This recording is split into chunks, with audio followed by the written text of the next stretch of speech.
Hello everyone and welcome back to an unnecessarily detailed and possibly inaccurate review of the Final Fantasy series, or UDIPO for short because that name is really a mouthful. In this video I'll be going over Final Fantasy III, specifically the 3D remake and the pixel remastered versions. I decided to do both versions in one video as they may have many similarities and differences, but not so much so that they needed their own separate videos. But before jumping into Final Fantasy III, I realized that I haven't shared enough of my personal thoughts on the series so far. So let's fix that. For Final Fantasy I, while I did enjoy the RPG elements, the story was a little too simple for me and the characters I didn't find too exciting. While at times I was enjoying beating the daylights out of the monsters, I felt that some of the areas were meant to either be too focused on endurance testing and that the final area wasn't the most creative, as it is basically a boss rush with some enemies in between. For Final Fantasy II, I overall found it to be my favorite of the series so far, excluding 15 as that was my first Final Fantasy that I played until completion. I love that they added some characterization to the party members as each of them had a distinct personality and interactions with one another, although few and far in between. I personally enjoyed the new leveling system as well, where you were rewarded for using the weapons and your character grew to fit your playstyle as you progressed. It also removed this feeling from 1 where every mission was basically, hey, we have a problem, go here, do this, and it's sorted. Whereas in 2, there was more of a, hey, this is what we need to do, but we first need to clear all of these hurdles. First, go do this so that we can do A, then do B, then C. For example, the Mithril. We were meant to find out what happened to Joseph, but when going to Joseph, he has another issue and we need to help the villagers of Salamand. It added this feeling that not everything is going to go according to plan, and for me personally, it just made the story feel more believable as well. So 2 being an improvement, I was looking forward to what 3 would bring to the table. In regards to the gameplay, in Final Fantasy II, the characters we played as already had predefined names and the job system from 1 was removed. Instead, the characters grew into a class based on how you use them in battle and the equipment you gave them. However, in 3, the job system has been revamped quite a bit. In Final Fantasy I, you would select your character's job at the beginning and they were stuck with it until the end of the game. Whereas in 3, you can change your jobs on the fly. With these new jobs, they have also introduced the summoning mechanic, allowing the player to summon powerful monsters to assist them in battle. Additionally, the keyword system from 2 was removed and it returned to a more simplistic style of playing the game. I love this new job mechanic because my previous gripes in Final Fantasy I was that your party was stuck with the jobs they had in the beginning, limiting the flexibility of your party, because let me tell you, at one point I was regretting selecting the red mage, as he became the weakest link at one point. And let me tell you, having a system like this is a godsend, because the only way to change your party then is to actually restart the entire game. And yeah, you can see why you don't want to do that, especially when you're so far late in the game. Allowing you to also change jobs also adds the ability to experiment with different builds and compositions, giving some more depth to the gameplay. For the pixel remaster, a majority of the stats don't really change. It's just that instead of performing certain actions to grow them, they instead are affected by the job of the character and the equipment they have as well. However, in the 3 remake, there are fewer of them. If you want a summary of what all the stats are and what the effect is, feel free to check out my Final Fantasy II video. And don't worry, the explanation is in the beginning of the video and you won't have to watch the entire thing. To start off, let's go over the pixel version first. The opening cutscene begins like the previous versions, where it reads that into the silence one of the Galvans prophesied. The great earthquake was only the beginning. The tremors tore the land asunder. The crystal, sources of the world's light, were swallowed into the depths as monsters emerged from the chasms, now scarring the earth. Yet that was nothing compared to the catastrophe to come. Something fathomless, ominous, and laden with sorrow looms on the horizon. But hope is not yet gone completely. 4 souls will be blessed with the power of light, and so it shall begin. 4 orphaned youths raised by Topapa in the rural village of Ur were out to test their mettle. They came across a cave, one of the very same that formed when the crystals were lost to the earth, as what started as a simple game of exploration became so much more. We then cut to the party all landing in the sinkhole. It isn't told who is speaking, but we can assume it's the one in red for a majority of the game. One of the party members suggests climbing out, but another one then interrupts, telling them that they should go deeper and stop being such a scaredy cat. Another then interrupts, telling them to stop arguing as they need to figure out how to get out. To be honest, I wish I could be more specific, but this dialogue doesn't have any indication on who's speaking, so that's about as good as it's going to get, especially when the party is speaking. The party then moves forward carefully and then enter our first encounter with a pack of goblins. When starting the game also, the party members all begin with the Onion job class, the weakest job. At least for low level, but it does become the strongest job after reaching character level 90, where their stats grow rapidly. The only issue is that it's quite a grind and can become extremely tedious to reach. Getting back to the fight, there isn't really anything special you can do in this fight except attack. But after defeating the enemies, the party is shocked at the enemies they just fought and realize they're in a place that they are not ready for, stating that we need to escape this cave as soon as we can. The location we're currently in is the Alto Cave. As we explore deep into this cavern, there will be chests containing starter equipment and consumables. We are also then given a tutorial about interacting with items in the environment. Like when interacting with this rock, it will open a secret passage. This is an important tutorial because in Final Fantasy III there's a bigger emphasis on speaking to the NPCs and being curious about the environments you are in. As by doing so, sometimes will reward the player with a ton of resources and gil, and may even guide you to finding some summons, which would aid you later in battle. Later in the cave, you can also find the spring, which will restore your party's HP and MP. This game also introduces restoration points in dungeons, which are points in the game that allow your party to rest, replenishing HP, MP, and some spots even removing status effects and recovering KO'd allies. Reaching the end of the cavern, we enter the room of the Wind Crystal. Before we can reach it, we are immediately surrounded by a malicious force which attacks the party. We then enter battle with the Land Turtle. This isn't too bad a fight. I would however recommend using the Antarctic winds you would find earlier in the cave, as it is weak to it and makes the fight so much easier. After defeating the Land Turtle, we can then interact with the crystal. Upon interacting with it, the crystal will then shine brilliant. It tells us that we have been chosen by the crystals and will give unto us its last bit of light, and with it the last hope of a fading world. Before doing so, it tells us that the light will soon disappear and the balance of the world will be destroyed. And by accepting the light into our hearts, the crystals can give us unimaginable power. It then envelops the party in a bright light, and the following words appear on the screen. Within the light, the will of the crystal surged through them. They decided to accept their destiny, and so began a journey to dispel the darkness and return light to the world. The young heroes received the crystal's power, and with it, the world's last light of hope. After receiving the power, the party are now able to access the warrior, monk, white, black, and red mage jobs. Before leaving, the crystal then tells us to step on the sigil behind it and embrace our destiny as the Warriors of Light, a title that was previously held by the main party in Final Fantasy I. Also, a bit of a heads up, interacting with the crystals again will repeat some dialogue, but it will then recover the party's HP and MP, revives allies, and cures some status effects as well, in case you are interested in grinding the area for levels later. So to cover the jobs, in the 2D versions of the game, you start off with the Onion Knight job. The Onion Knight job is considered to be the weakest at the beginning, but upon reaching character level 90, their stats increase dramatically, making it the strongest job in the game after. But to get to it, you'll need to do some serious grinding. In addition to that, they also have access to the strongest gear in the game called the Onion Equipment, but it can only be obtained in the late game and the jobs for it are low, so again, this is the grindiest of the classes. The jobs received from the crystal are similar to the ones in Final Fantasy I.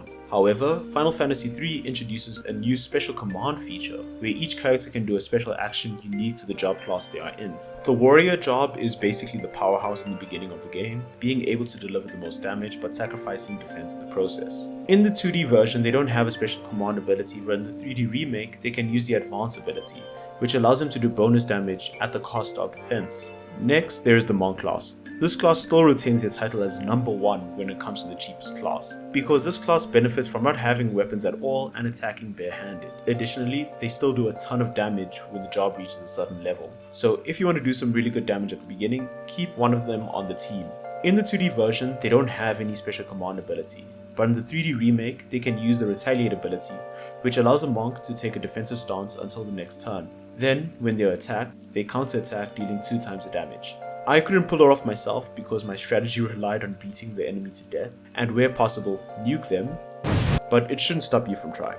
Next is the White Mage class. Similar to Final Fantasy I, they can only cast white magic support spells up until level 7, and don't really deal much physical damage. The Black Mage is similar, but instead they use black magic. It's easier to just think of the Black and White Mage as opposites of one another, white for defense and black for attack spells. Then the Red Mage is the Jack of all trades. In this case, where they can cast either black or white magic but can't cast the higher level spells. Unlike the mages, they can also deliver decent physical damage. I wouldn't really recommend this class because while in the beginning they are good for filling in the gaps, you will later on notice their shortcomings becoming more and more apparent, such as their lackluster damage output and that they can only go up to level 5 spells. Honestly, this class is only better than the low level Onion Knight, as this job just feels like a fear to commit to a single strategy job. And that is why I had one in my team. Returning to the story, heading to the sigil behind the crystal, we are then teleported outside to the world map. Exploring it, the first place you'll most likely enter is Ur, the home of the party. You can then speak to some of the residents, where this resident will introduce us to another new system in Final Fantasy III, which is the giving items to NPCs mechanic, originally named by me. It basically shows that for specific NPCs, you can give them items such as potions and elixirs, and in this case, we can give the old man a potion and he will thank us and reward us with echo herbs, useful for removing the silence status effect during battle. For those uninitiated, some enemies can inflict the party with silence, preventing them from using spells of any kind, severely weakening your party's ability to use magic. Speaking to other villagers, one mentions that the surrounding area, including this village, is ruled by King Sasune, whose castle lies to the east of the village by the Parmini Mountains. Another mentions that to the south of the village lies the town of Kazus, but due to the route being overrun by monsters, no one goes there. We also get an explanation as to why the cave we were in earlier was called the Altar Cave, because before the Great Earthquake there was a crystal altar, but it then sank deep underground when the earthquake hit. Speaking to this villager here, he mentioned that there is a cure spell in the shed deep in the forest behind him, and to be careful on our way as there are monsters on the path. Traveling and entering the shed, a man inside will then tell us about a hidden passage that can be revealed by interacting with the candle furthest to the right. Interacting with the candle, we find this passage that will then take a player to a room containing a room full of treasure chests. Before leaving the shed, I would also recommend interacting with the jars, as sometimes objects like these contains items. Speaking to this one old lady here, she will commend us for finding her, and then she will tell us that she has a secret potion stash hidden in the well. Entering it, we can find 3 treasure chests containing potions. I'm also not going to go over every item in the game that you can find, by the way, nor will I go in depth on all the enemies. It's just for the beginning. I think these tips can be helpful as it saves a bit of time and makes the start a bit easier. By the way, in Final Fantasy III, the bars are usually found in the inns, whereas previously they were separate. Bars usually contain some interesting interactions, where in this bar you can interact with the stanza to watch her, well, you know, dance.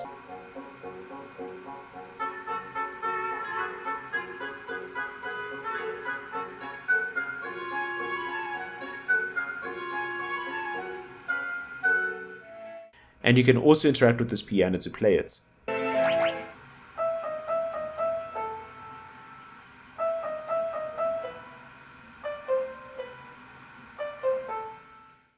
In this Final Fantasy, you also don't have the wizards who explicitly explain every mechanic of the game to you, but it is instead introduced to the player through the story. It's also worth speaking to the patrons in the taverns because they sometimes give some really useful information and give you an idea where to head next.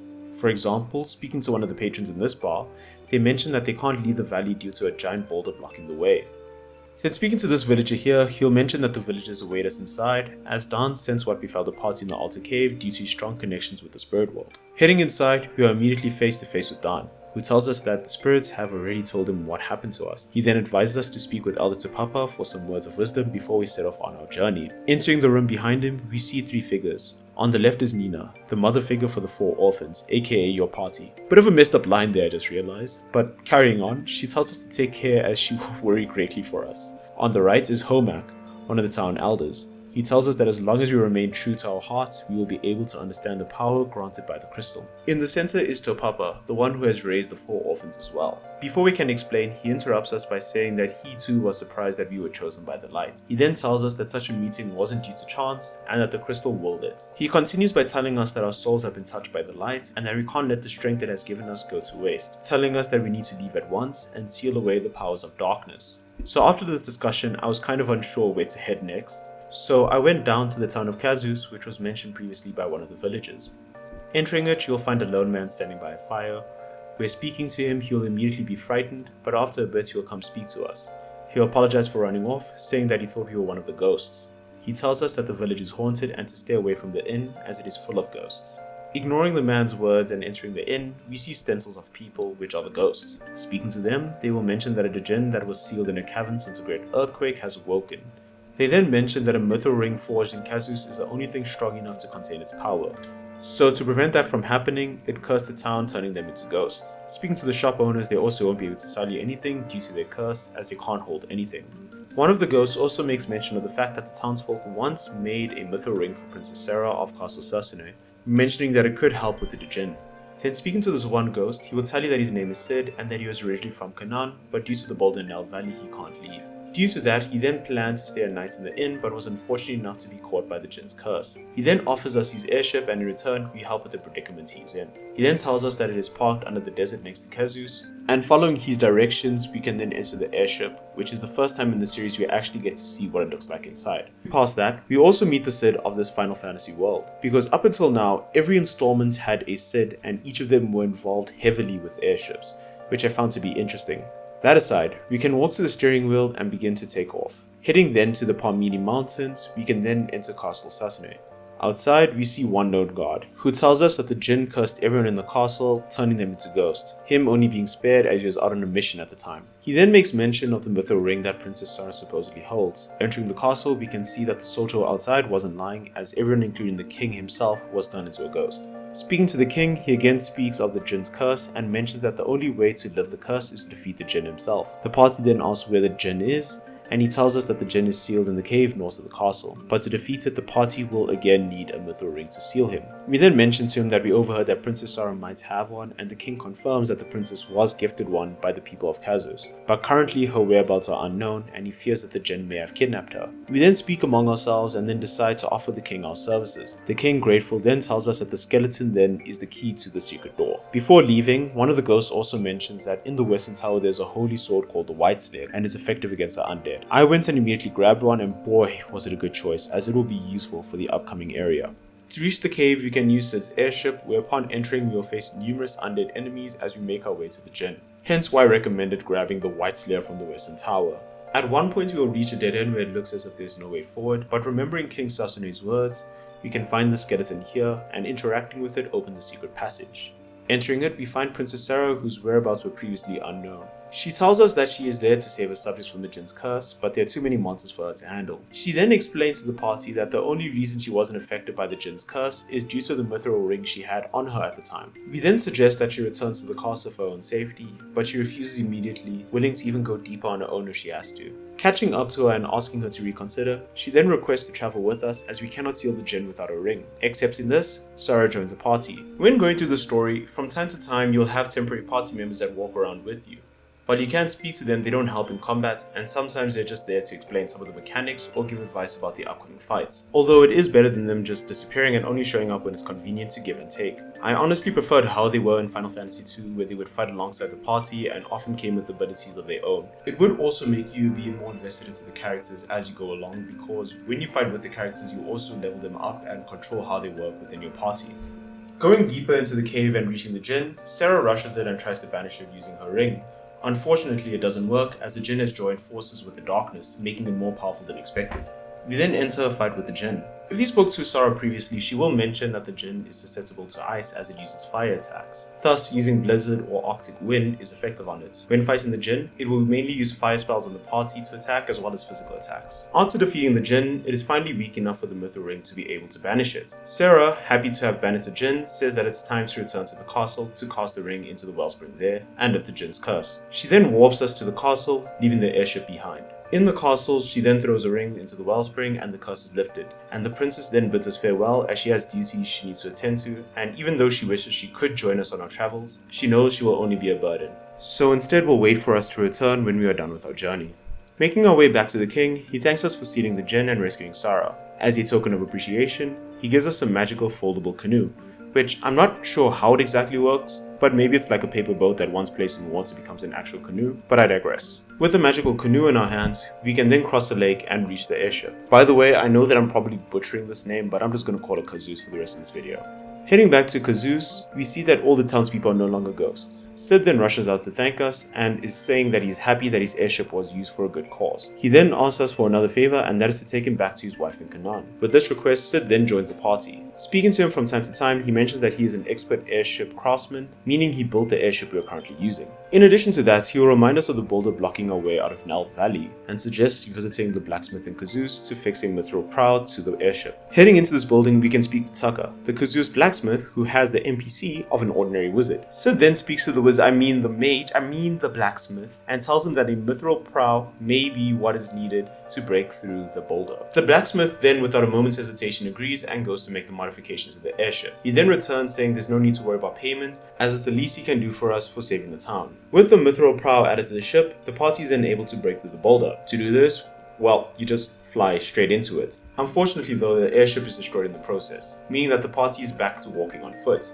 But hey, at least we received Sid's approval and got rid of the boulder. Arriving in Canaan, Sid then thanks us and says he will be around to help. He then offers to build us another airship when he has all the necessary material, and that they will need to make a few design improvements, suggesting that the party go speak to Augen as he is knowledgeable about airships, and then bids him farewell before leaving the party. Speaking to the townsfolk in Canaan, they make mention of several interesting things. There's mention of a young man named Desh who recently left, and they said that he also took the last mini spell he had with him, something that will allow us to shrink. You can also find this girl named Selena who is heartbroken as he had to travel south to Dragon's Peak. There's also mention of a traveling mage that came and hid some of his supplies in the town. Looking around and reaching this inconspicuous lone island here, we find it and it turns out to be an elixir, which heals all players' health and MP. But wait, don't use it yet. Elixirs are rare and there isn't a vendor that readily sells them in Final Fantasy III. And right now, you can just rest and use normal healing potions, so it's not needed at the moment. Later, if you decide to explore Canaan, you can find Sid's home. Entering, you will see that he's standing next to his wife and she's not doing too great. You can then give her the elixir which will heal her right back up. Sid, thankful for this, will then tell you of a secret passage which will take you to a bunch of treasure chests where you can then get some good supplies and equipment. As I was writing this, it made me realize that while it doesn't directly tell you, this game does have optional objectives, as healing Sid's wife isn't needed for the main questline, and some of the hints given by villagers can lead you to some valuable items that can be missed. For example, the shed in Ur, you could never have found out about it and still continue the main story unhindered, but by following it you will see some good rewards aiding you on your journey. But returning back to the main story, we can then leave Canaan and head to Dragon's Peak. Reaching the top, a dragon will appear, catching us and taking us to its nest. In the nest, we are surrounded by baby dragons, and with the uncertainty of when the dragon will return, we need to escape. Interacting with this inconspicuous bush over here, it will respond. A second later, a man named Desh pops out, surprised to find others in the nest besides him. Realizing we were caught, he laughs at us, but Lunith shoots back by saying that that's rich coming from the dragon's next meal. Saying touche, he introduces himself as Desh. He then tells us that he has amnesia and can only remember his name. He then tells us that he can't remember exactly what he came to do. But before we can continue this conversation, the dragon then returns, and they try to find a place to hide, realizing it's pointless. Desh tells us that we need to run as we don't stand a chance against him. We then enter a fight, which is then recommended to flee as the dragon can inflict an insane amount of damage and has a large health pool. Fighting it, the dragon's name is revealed to be Bahamut, the king of dragons, meaning we are going to die if we don't leave. Before jumping out of the nest, he then gives us the spell Mini, explaining he doesn't have the magical know-how to use it, and in exchange he wants to travel with us, joining the party. The party accepts this and then leaves the nest, somehow landing right over here. Not questioning our surroundings, we can then enter this patch of forest here and meet our first gnome. It tells us that it is from the Tozus forest south of here, and that we are welcome to visit, but we will need to shrink ourselves first using Mini, or else we will destroy the place. The waters around this place also have healing properties, so if you don't have enough MP or HP, you can use these waters to restore them. Learning the Mini spell, this spell will allow us to shrink and unshrink ourselves. But just be careful when Mini though, as your physical attacks and defense will be reduced. However, your magic will still be able to do the same amount of damage, so when shrunk, change your party's job to work around that. Also, when using the Mini spell, do yourself a favor and target the entire party instead of shrinking one by one, as it does save on the MP. And also, I was a bit of an idiot because I only realized late in the game that you can target everyone instead of just one person at a time. Exploring the world miniaturized, we can then enter Tozus village, a village filled with gnomes. Asking around, some of the gnomes make mention of a tunnel that leads to Moralka Basin, home of the Vikings. They also make mention of the living forest where the fairies reside. Another gnome also mentions that Dr. Shalko is ill and that he can't treat himself in the condition he is in. You can also purchase the item Gnomish Bread here, which can allow you to see all the locations of the map, including ones that you haven't yet visited. Making our way then to Dr. Shalko, you can see that he is bedridden, saying that he needs an antidote. Giving it to him, he recovers and thanks us for saving his life, and as a token of appreciation, he then opens the secret passage to Moralka Basin for us. Making our way through the tunnel, we will come across monsters that we can either fight or flee from. At this point, we can unshrink ourselves using either the mini spell or the mallet.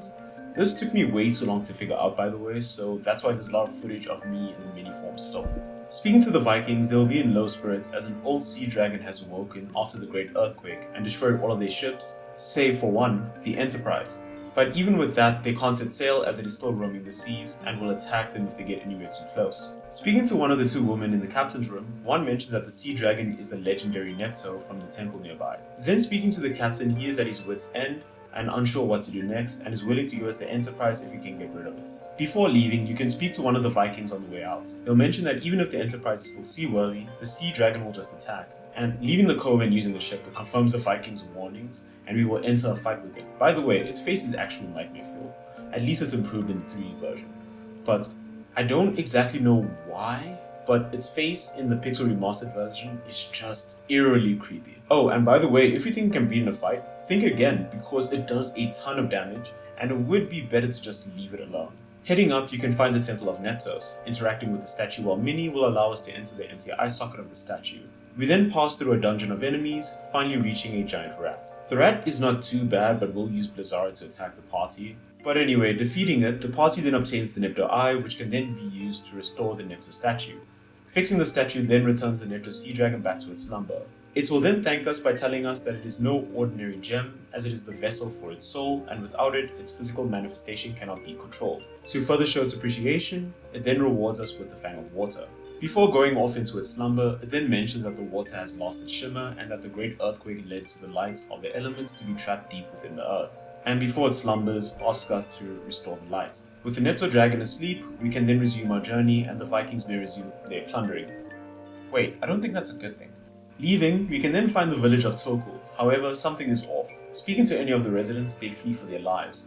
Entering this home, a child then flees and runs into the chimney. Although, if a group of people randomly entered my place unannounced, I would also flee in panic. Following and speaking to the child, his mother would then shield him and beg us to spare him. Realizing we aren't with the soldiers, she apologizes and tells us that the soldiers who bore the crest of King Augen raided the village and took her husband, among many captives headed west into the desert. Speaking to the other residents of the town, we also hear stories of a monstrous evil floating in the desert in the shape of a tree, which, if you look, you will find this orb-like object floating around.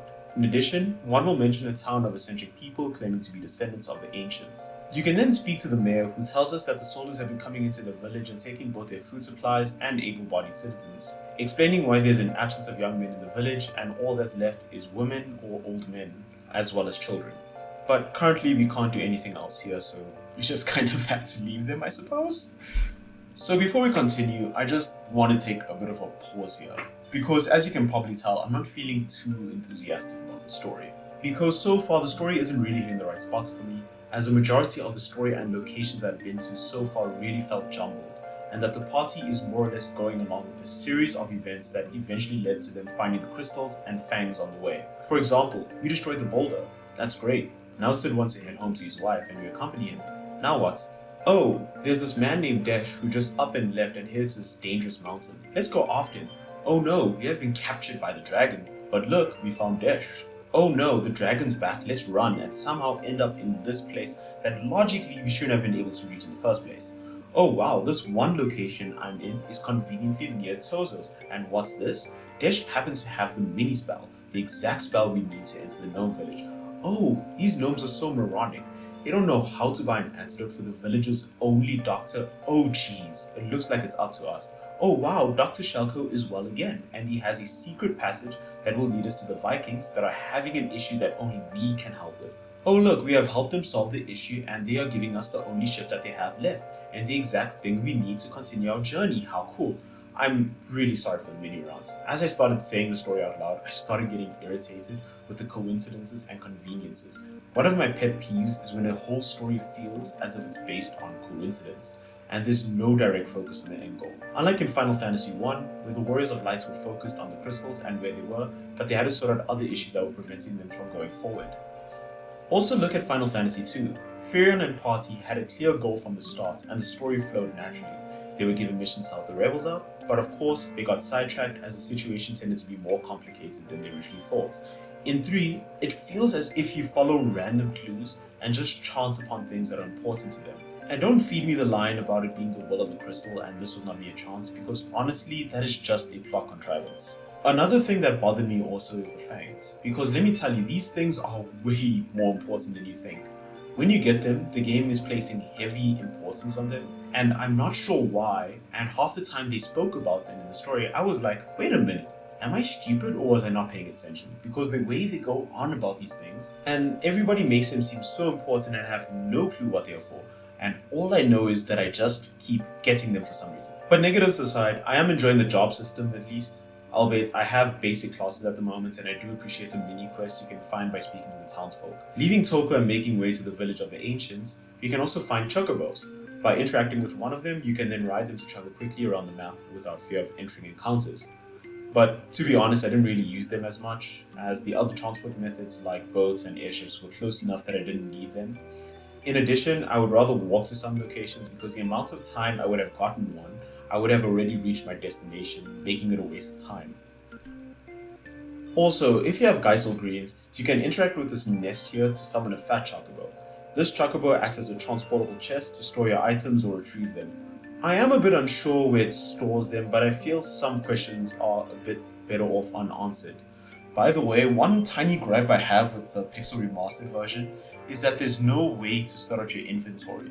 And let me tell you, at one point it just became a mess for me to just look for some specific items or spells. At least in the 3D remake, you had a sort button which places it in categories and alphabetically, which I did really appreciate.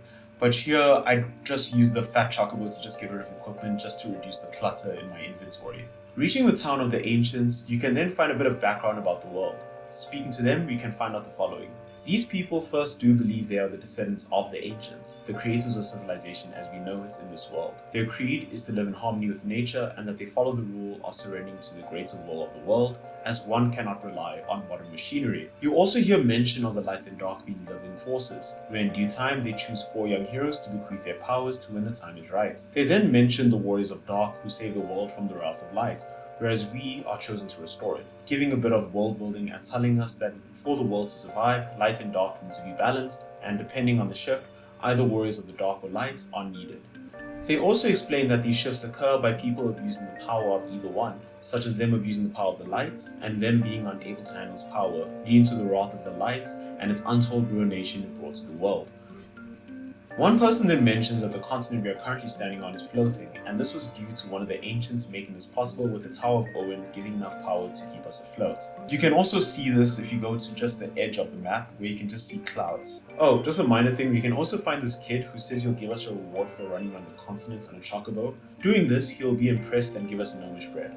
And this was, I think, one of the really rare times in this entire game that I actually used a chocobo. Heading north of the desert, you can find the Living Forest, home to the fairies and formerly the Elder Tree. Speaking to the fairies here, they explain that the tree floating around in the desert is the Elder Tree that was cursed, and without it the Living Forest will wither away. Investigating further, they tell us that the royal advisor of King Augen, Hein, was responsible for cursing the Elder Tree. They also warn us that Hein is able to change his weakness at will, and that only one who can see through this will be able to defeat him. And that's basically about all you can find here. Continuing north, you can then find Augen's castle, which is found to be completely empty without a single person to be found. Exploring around further, I then found the Tower of Augen, the main thing keeping the continents afloat. Unfortunately, there's nothing to do here as we need the toad spell to turn into toads. At this point, I was at complete loss again, and after exploring for a bit, I found Augen Gulch. These were the people we saw at the opening cutscene of the game. Throughout the story, they are described as being born blind, but due to this, some are born with a sixth sense, some being able to even see into the future. They explain to you that the reason they stay in this culture also is that they believe that if they can see the future, they should have no way of influencing it. They mention that they serve the wind crystal, and that we should seek the crystals of fire, water, and earth to gain even greater power. Going down these set of stairs, we will then meet the exact Augen that was in the opening cutscene. He will tell us that he has been waiting for us, and then gives us a frog spell to enter the Tower of Augen, and tells Desh that his destiny is waiting for him there. Heading back to the Tower of Augen, we can then cast Toad on ourselves to, turn into toads. I would recommend just using maybe Maiden's Kiss because it then allows you to revert back to your human status as well as save on MP. I would also recommend avoiding the fights as a toad because you can't really cast spell nor are your attacks effective. Entering the tower, we hear a menacing voice telling us that this will be our final resting place, and Desh says that for some reason the tower looks familiar to him. Delving deeper, Desh will recover more of his memories and at one point remember that he is an ancient and will be able to tell us the secrets of the tower and help us navigate it. Reaching the 10th floor, we will then come across the person causing the chaos in the tower. They will reveal themselves to be Medusa, a servant of Xander. They aim to destroy the tower so that it will plummet to the land below. To stop us from interfering, Medusa attacks and dear god, the design caught me so off guard. Personally, I think it's cool, as the design is creative and it makes you feel as if you're fighting something that is the definition of evil. Just a bit of a warning, although I haven't encountered it during my playthrough, Medusa can use the Stay ability which has a 1 in 3 chance of inflicting petrification. So it would be good to keep some golden needles for that, as petrification can cause an ally to be unable to act until the status is reversed. And if the whole party is petrified, it's an instant game over. After the fight, interacting with the furnace, it reads that it's going to blow soon. Desh then rushes forward, fully regaining his memory and telling us that he is one of the remaining ancients and the watchman of the tower. He then states that he was only to awaken when something happened to the tower, but due to the length of his slumber, it gave him amnesia, making him lose his purpose. He then says that it doesn't look good and that he knows how to stabilize the flames, but can only do it from inside the reactor. Stating that there's no other choice, he bids us farewell and thanks us for helping him. We try to stop him, but he says not to worry, as once he repairs it, the whirlpool shall stop, allowing us to travel further and find the Dwarven Island, home of the Fire Crystal. As he readies to jump in the reactor, he tells us that he'll warp us all outside when he does. We then watch Des jump straight into the furnace, and as promised, he teleports us outside. On the world map, it's as Des says, and the whirlpool disappears. We can then take the Enterprise and take a left here, and then find the Dwarven Hollows. Entering the second level, we can speak to the dwarves and find out they experienced a recent theft by Gutsko, whereby one of their horns have been stolen. Speaking to them, they tell us that he was last seen heading towards a subterranean lake, and the only issue is they can't go after him as dwarfs don't float. Finding the subterranean lake, we can then transform into frogs again so that we can dive into the lake. Going to the lake, we will then have to travel deeper until we reach Gutsko, where reaching him, he warns us to stay back before attacking us. This was another easy fight, as Gutsko only uses fire and physical attacks against us, but just be warned, you can take actions twice per turn. Defeating him, we recover the Horn Device, but as we leave, we see this little worm-like item following us, and when interacting with it, we just get a and then it just continues following us. Totally something not suspicious.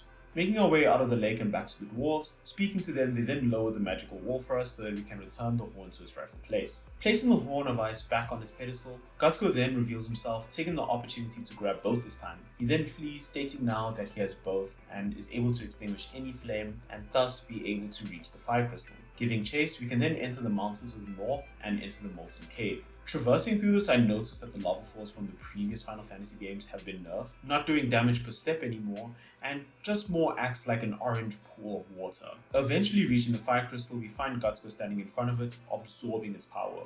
He then engages in a fight with us, as by us being alive, you can't tap into its true power. In this fight, Gutsko now takes the form of a dragon, who is able to deal fire damage to the entire party at once, and like previously can attack twice per turn, dealing decent damage to the party if you aren't prepared. Then defeating him and interacting with the Fire Crystal, the crystal will then bestow upon us the power of flames, granting us access to the Ranger, Knight, Thief, and Scholar jobs. So just to quickly go over the new jobs, the Ranger is a new job introduced in the series where they exclusively use bows and boomerangs. They are able to do the same damage at the front or back of the line, and additionally they gain access to the ability Barrage, where they can shoot 4 arrows at 4 random enemies. Using these moves will also consume arrows, and depending on the version, where in the Pixel Remaster, it doesn't consume arrows, and in the 3D remake, it does. The Knight job from Final Fantasy I also makes a return as the upgraded version of the Warrior job, and can use 2 new command abilities. The first is Defense/Guard, which increases the Knight's defense, and in the Pixel version is able to increase its magic guard. Its second ability is to take damage in place of an ally that is near death, but this is more of a passive ability. The Thief class is another returning job with a couple of upgrades. They are able to use the ability Steal, where they can attempt to steal an item from an enemy. Additionally, they have an upgraded version of Runaway called Scram in the Pixel version and Flee in the 3D remake. They also have this added ability where if they are the leader of the party, they can unlock locked doors, or alternatively, you can use magic keys which you can consume to unlock doors. These keys are purchasable from a merchant in the remote village called Geisel, which you can find right here. Another new job introduced in Final Fantasy III is a Scholar job. They are able to use the Analyze/Study ability to reveal the enemy's health and weakness. In the 3D remake, it can also remove buffs on the enemy when used on them. Additionally, they can also use the Alchemy/Item Law ability, where they can increase the effectiveness of items. The ones where this is applicable are usually highlighted. If you also want to have the Study ability without the Scholar job, but just at the cost of MP, you can buy and use the Libra spell from a mage in Geisel, the same location where you can buy magic keys. Returning to the dwarves, a wounded man then enters, asking us for help. He explains that Total had nothing left to plunder, so they are burning the village. With his last dying breath, he then tells us that Hein can change his weakness and only a scholar would be able to see through his tricks. Before we leave the hollows for Total, I recommend just looking around and gearing up. Upon entering, we can see the horns have somehow been returned, and speaking to them, they also thank us and show us to the treasury where we can obtain some good supplies. Leaving and heading straight for Total, we are ambushed by soldiers who paralyze us and take us to Castle Hein. We awaken a cell with other soldiers and captured villagers. In our cell, we also find that King Argus has been captured. Speaking to him, he introduces himself as the King of Castle Argus, and he explains that Hein cursed his soldiers so that they can follow his will. Angrily, he curses, saying that Hein was his most trusted advisor before being interrupted with a coughing fit. Recovering from that, he then asks that we find and defeat Hein. Speaking to the other soldiers also, one of them explains that Hein was Argus's most trusted advisor. But since the earthquake, it seems like he was influenced by some dark forces, and that due to the strength he gained from it, he had an unquenchable thirst for power. Speaking to this one soldier, he says there is a way out to his left, but he doesn't have long left. Before passing, he hands us the mini spell so that we can escape. Before leaving the cell also, this jar over here can heal your party and restore MP, so I'd recommend using it to prep in case you didn't get a chance before. Leaving, we have to fight through multiple levels to find Hein, and also you'll need to take this hidden path to reach him. Finally reaching Hein, you find that he has given up his mortal flesh, giving himself over fully to the darkness. Speaking to him, he's commending the dark power he has obtained, saying that with it he can move forests, control armies, basically feeling as if he holds the world in his hands. He then attacks us, stating that all that oppose him shall be annihilated. We then enter a fight with him, and during the battle, Hein will continue to change his weakness throughout the battle, which is a first in the series by the way. You can then use the Scholar's study ability to learn what he's currently weak to, and using that type of element to attack, it will deal a massive amount of damage to him. Additionally, if you use the Scholar to throw an item that deals the type of damage that he's weak to, for example, Bomb Arm for fire weakness, it will be way more effective. But just be careful of the spell he casts, as they can do quite a number on your HP. After defeating him, the Elder Tree speaks. It thanks us and explains that Hein casted a powerful curse on it. Before returning to the woods, he says he will return all the humans to where they were originally from. King Augen and civilians then rush in to celebrate the defeat of Hein.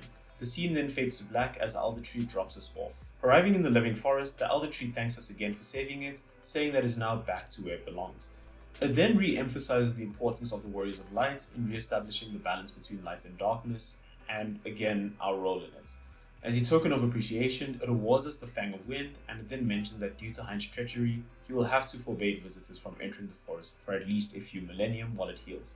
It then thanks us again and requests us to go dispel the darkness in the world.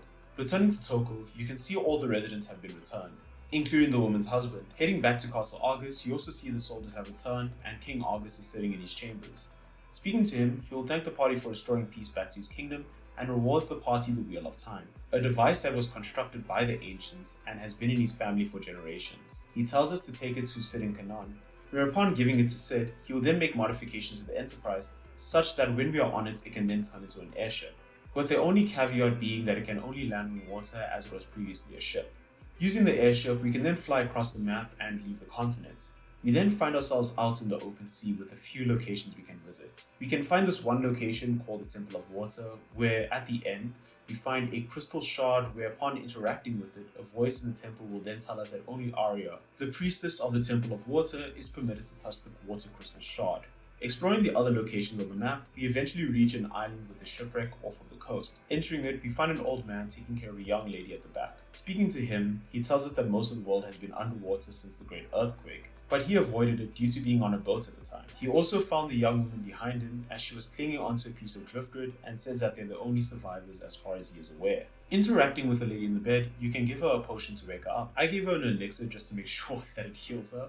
Then when she wakes up, she's confused about where she is and who we are. She then immediately recognizes the power of light within us and sees that we are the warriors who were gifted by the power of the crystal. Happy to see us, she introduces herself as Arya, the priestess of the Temple of Water. She explains that the Earth's power caused the great tremor that led to the water crystal being buried deep underground. Without the water crystal's protection, the people were turned to stone and were sent plummeting to the ocean's depths. She then requests that we take it to the Temple of Water to retrieve the water crystal shard that we saw earlier, as it may be able to break the curse. Before we carry on, we try to stop her as she's still injured, but she refuses as the fate of the world is at stake, telling us that she needs to get to the temple, and thus we hesitantly agree and Arya joins the party.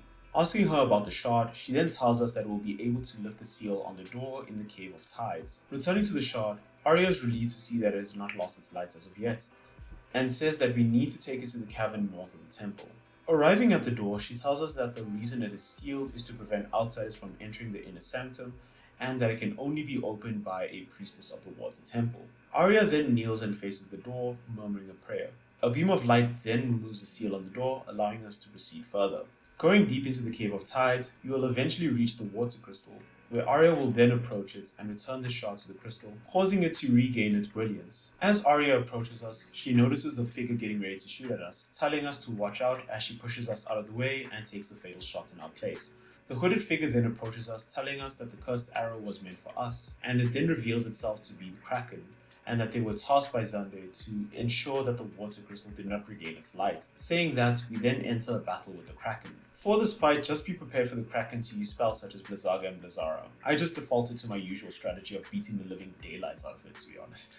Defeating the Kraken, we can then return to Arya, who's fading. She thanks us as she tells us that she was able to fulfill the purpose of restoring light to the crystal.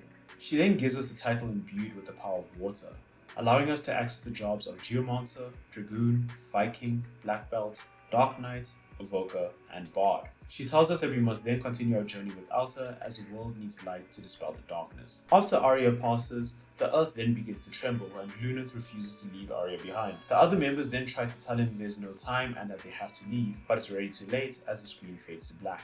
We then cut to a scene showing either the ocean level decreasing or the land underneath rising due to the water crystal being restored. Here, I just want to take a quick pause to just discuss the jobs as well as give my current thoughts so far. The Geomancer is a new job which is able to use environment to deal damage on the enemy with no MP cost. They have the terrain ability where the attack varies depend on the environment the fight is taking place in.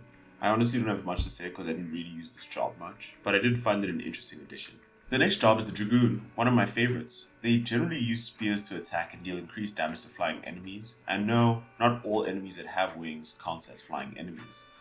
Additionally, they have the jump ability where they will jump high into the air for the rest of the turn, where they'll avoid any damage until they come back down, dealing extra damage. The only issue is that when they are up in the air, you can't heal or buff them, so just plan around that a little. The next job is the Viking, where they are basically the tanks of the group, having access to the provoke ability, where it'll have a chance to have all the enemies focus their attacks on them, with the chance of success increasing with each job level. Additionally, the provoke ability also lowers the enemy's defense, probably because all the enemies are focused on just attacking you, ignoring their own defenses. They also have a second ability that when they have 25% or lower HP, they then receive a massive damage reduction, but this is exclusive only to the pixel version. The next job is the Black Belt, which is a direct upgrade of the Monk job. Besides doing more damage, they have a new ability called Boost, where they charge up the attack to deal double the damage.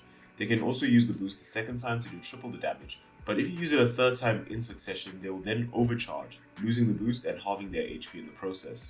In the Pixel version, they'll have access to a second ability called Kick, which allows them to attack all the enemies at the cost of reduced damage. If you equip Claws with a secondary effect, you can also have a chance to apply it with all the enemies that you attack. The next job is the Evoker job, which is able to summon powerful monsters or deities to either attack with a black version summon or buff the party with white version summon, with the version being randomly selected. And the final job you receive from the Water Crystal is the Bard, where they are meant for support by using the Sync command, providing different buffs. In the 3D remake version, the buff provided depends on the harp equipped to them, whereas in the Pixel version, they learn new songs as their job levels increase. Personally, I didn't use it because I preferred using the White Mage, as I felt it had more defensive options to offer, but that is just personal preference at the end of the day. So with the jobs out of the way, I am glad about the job system as it brings many new ways to play the game. I especially enjoyed the Evoker class and the summoning mechanic, as it was great seeing the deities in actions, and some of the animations for the attacks are awesome, especially when you get the summoner job. Another detail I like is that some jobs can also be used in the overworld to explore more areas. For example, the Thief. In the game, you'll encounter locked doors, but when you have the Thief job, you can automatically unlock the doors, and this skill is exclusive to that job. In combat, I'm also appreciating the idea of weakness being more useful here.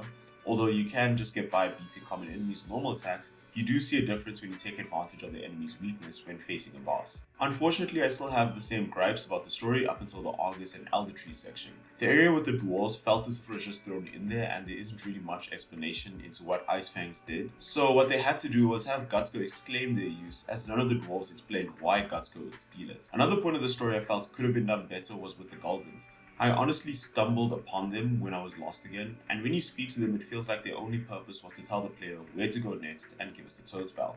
It makes it feel as if the writer of the story didn't know how to make them find the spell organically, as the spell is the only thing we need to enter the tower with. So it ends up being that these random people in the cave have answers, and I would have had nicer things to say, but they are never mentioned again in the story except for this one Golgan that you can find here for some reason. Hence, why it feels as if they were just there for driving the story forward. When it came to the Augen story, it wasn't a major step up, but there was a line to follow where it didn't feel like a contrivance. You could maybe assume that Hein planned to use that wounded civilian as a trap to lure us to Tokul and capture us, because there's no way in hell this guy would be able to swim out this far and still be breathing without knowing the exact location we were. And also, I didn't see a boat, but maybe there was one and it just wasn't shown on the map. But I digress. When the storyline with the tree is done, you'll most likely speak to Argus, who will then offer you the Wheel of Time. And if you spoke to Sid, you will also know that he's been looking for a Wheel of Time as well, and even when you receive the Wheel of Time, Argus makes mention of Sid, adding a bit of a logical link between the two. The story with Arya was also serviceable, as the Water Temple tells you who it needs, Arya then tells you where to go, and everything just works in that line. The story makes sense, it's not built on contrivances, and it flows better than it previously did. In Final Fantasy 1 and 2, it was explained why each item you were getting was important, and they weren't just randomly handed to you with no explanation. Half the time in 3, except for the Mythril Ring, I kind of feel like I'm missing important parts of the story because some part of my brain is still trying to figure out what the fangs are for, or what an ice horn is. So I feel what may have hampered my experience also is just that there was a bit of lack of explanation for some of the items we were handed. And that is it for this video. I decided to split the series into a episode format where once I'm fully done with the review, like going through the entire story, I'll just post one big video of it. And the reason why I'm doing it in this episode format is because I'm realizing that if I focus on just doing one long episode, I would only be releasing a video like once every month or every 2 months. And I do know that as I keep going along with the Final Fantasy series, the games will start to get longer and longer, and thus the videos will need more and more editing in between. Thus, the uploads will become much slower. So just to make sure that I keep on my toes as well, I'm just going to keep with this format for now. And as I am saying this, I'm also just realizing that I keep saying I'm going to get to the next episode of Final Fantasy 1, but I think once I've gone through the whole series, then I'll start focusing on the small nitty-gritty details. But for now, thank you for watching part 1 for Final Fantasy 3. Keep a lookout for part 2 because it is most likely going to be done by next week because I should have a bit more time to focus on it.